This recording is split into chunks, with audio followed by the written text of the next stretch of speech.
I call the Honourable Member for Sydney. Thank you. My question is to the Prime Minister. I refer to reports in the Australian newspaper that the Prime Minister suggested unilaterally sending 1,000 Australian troops to eastern Ukraine last year. Did the Prime Minister consider such action? I call the Honourable Prime Minister. Madam Speaker, in the days immediately after the shooting down of MH17 by Russian-backed rebels, in the days when those Russian-backed rebels were refusing to release the bodies to the international community, we did talk to our Dutch friends about what might be done to ensure that those bodies came back to their loved ones. We did talk to the Dutch about this, as the Australian people would have expected. We were not going to allow dead Australians to be violated by Russian-backed rebels. We were going to stand up for the rights of their families, Madam Speaker, and we will never apologise for standing up for the rights of Australians here and abroad. So, Madam Speaker, we did talk to the Dutch about what might have been done in those perilous circumstances, because certainly they were perilous circumstances, what we could do to ensure those bodies came back to their loved ones. And there was talk with the Dutch about a joint operation. Madam Speaker, was it suggested, was the number that the Deputy Leader of the Opposition puts to me suggested by me? No. Was this some kind of frivolous exercise by me? No.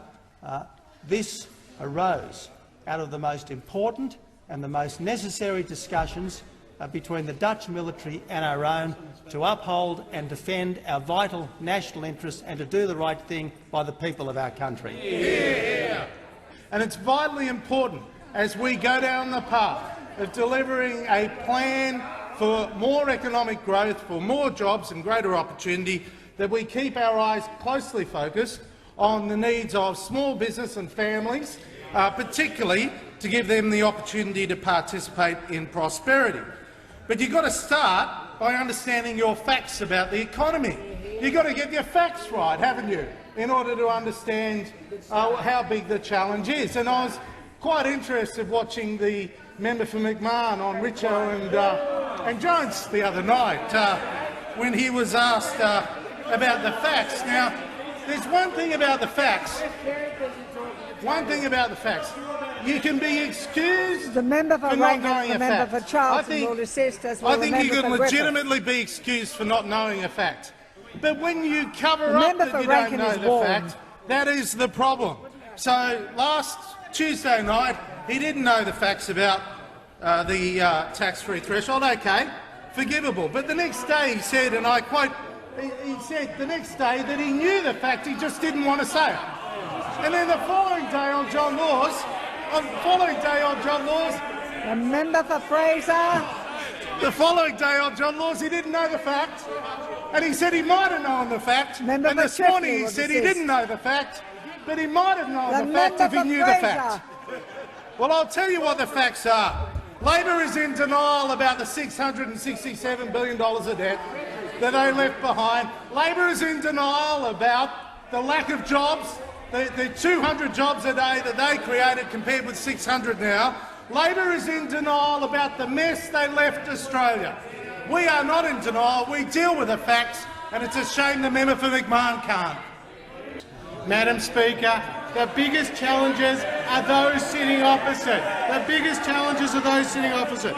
Not only are they blocking around $30 billion worth of savings in the Senate, including billions that you took to the last election, but the member for McMahon is kidding himself about the fiscal reality that we face.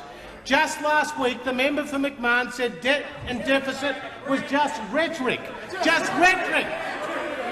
Madam Speaker, the member for McMahon said it was okay because in Australia we were far better off than they are in Greece. Now, Madam Speaker, fortunately on this side, we don't subscribe to the member for McMahon's ouzo economics. Madam Speaker, we have to heed the message of the IMF, of the OECD, of the Parliamentary Budget Office, of the Governor of the Reserve Bank. Now, the member for McMahon had a tough week last week. We don't begrudge him for forgetting the marginal tax rates. We don't begrudge him for not knowing the currency of our largest trading partner. We don't begrudge him for not knowing the difference between gross debt and net debt. But we do begrudge him for the cover-up, which is far greater than the crime. Listen to what he had to say. I didn't see it being relevant to the conversation at hand. I chose not to answer the question. I didn't want to get into a long discussion about what various thresholds are. But the piece de resistance, Madam Speaker, was I do heaps of interviews, many hundreds of interviews, probably over 1,000. Well, Madam Speaker, we checked the member for McMahon's website. We counted how many interviews and speeches he did. Guess how many it was over the last year? 242. The member for McMahon can't even get that number right. Thank you for the call, Madam Speaker. My question is to the Prime Minister. I refer to the decision to exclude Sweden from the government's submarine selection process. The Prime Minister has said, and I quote, "It's almost 2 decades since Sweden built a submarine." Is the Prime Minister aware that Sweden has built or significantly refitted 11 submarines since 1995, with the last delivered in 2013? Has the Prime Minister made his captain's pick based on false information? I call the Honourable Prime Minister. Madam Speaker, of course I stand by my statement last Friday, and the weasel words in the member opposite's question give away the fact that what I said last Friday was absolutely correct. Now, Madam Speaker, let me inform the House that Sweden remains in the process of reconstituting an indigenous submarine industry since Saab's acquisition of TKMS AB from its German parent in July 2014. This is important, Madam Speaker. The last full submarine design and build program delivered in Sweden concluded in 1996. The last full submarine design and build program delivered in Sweden concluded in 1996. 1996 was a good year. It was the election of the Howard government, and it was the last year that Sweden actually designed and built a submarine program. Now, it's true, Madam Speaker, that since then Sweden has modified 6 of its older submarines for Singapore. 4 1960 submarines were modified in the 1990s, and a further 2 1980 submarines completed modification in 2009 and 2010. So that's what Labor wants, a 1960 submarine for Australia. Oh, OK. That's right, bring back the Oberon submarine. That's what Labor wants to do. Bring back the Oberon submarine, give it to the Swedes, they'll modify it and it'll be as good as new. Really and truly, Madam Speaker, these people have no shame.